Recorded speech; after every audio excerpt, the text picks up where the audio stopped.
Finally, we have Suzanne Lacy. Now, she's born in 1945, and she works collaboratively with artists and communities since the 1970s. In 1991, she founded TEAM, Teens plus Educators plus Artists plus Media Makers, with photographer Chris Johnson and producer Anis Jacoby.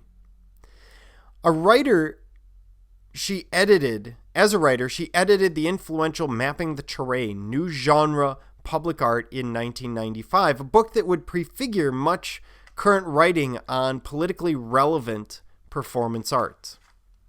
And she creates a particular piece of performance art, and she's very into the ideas of performance art, where she's kind of mixing the ideas of visual arts, of sculpture, but also with protest and with theatrical elements. And we create something known as performance art. And she creates 3 Weeks in May. The original form being created in 1977, although it has been recreated in a great many places. So 3 Weeks in May was a 3-week-long extended artwork in 1977. She wanted to bring attention to how frequently women were assaulted, sexually or otherwise, on the streets of Los Angeles. The piece consisted of performances, public drawings, and installations.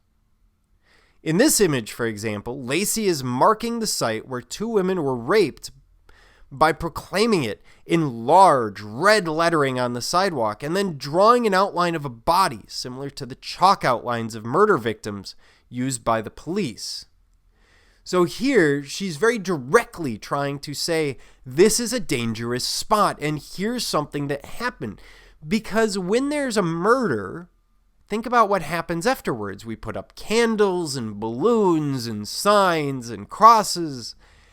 When there's a rape or an assault, we do nothing of the sort. We simply start moving on. In fact, if you walk past the scene of a rape 2 hours after it happened, more than likely nothing has changed. There are no candles, there is no remembrance, there is no comfort for the victim.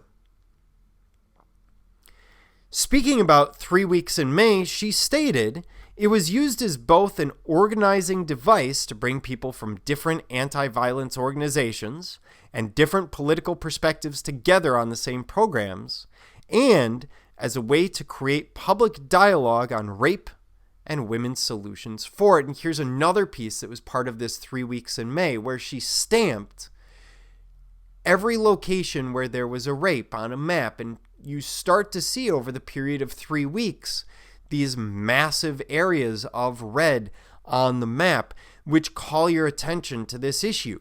Again, this is a trope that we usually see for murder, right? We see a map up in police headquarters, we see pins put into place, but we never see it for sexual assaults.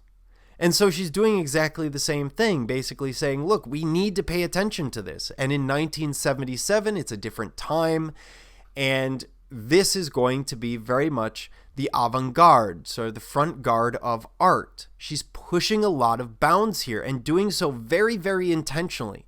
She knows there will be pushback.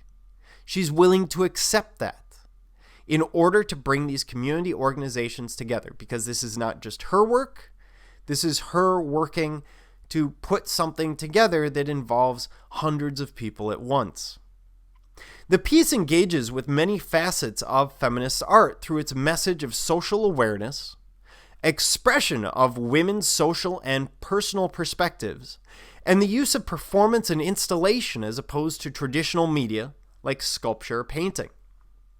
By creating pieces like this, here we see the signs, it's going to be far more approachable. We're not hiding things in metaphor. We're not suddenly talking about Persephone and hoping that someone makes the connection. Instead, what we're doing is making a very direct connection here. A direct connection that you can't make necessarily through traditional art. Because what would the painting be? What would the painting be if I want to talk about rape and how wrong rape is? It's almost an impossible task, isn't it? But through performance art, I can get that way. And here we see these signs that people held. For example, myth, only gay men are raped. Or myth, weapons best fend off a rapist.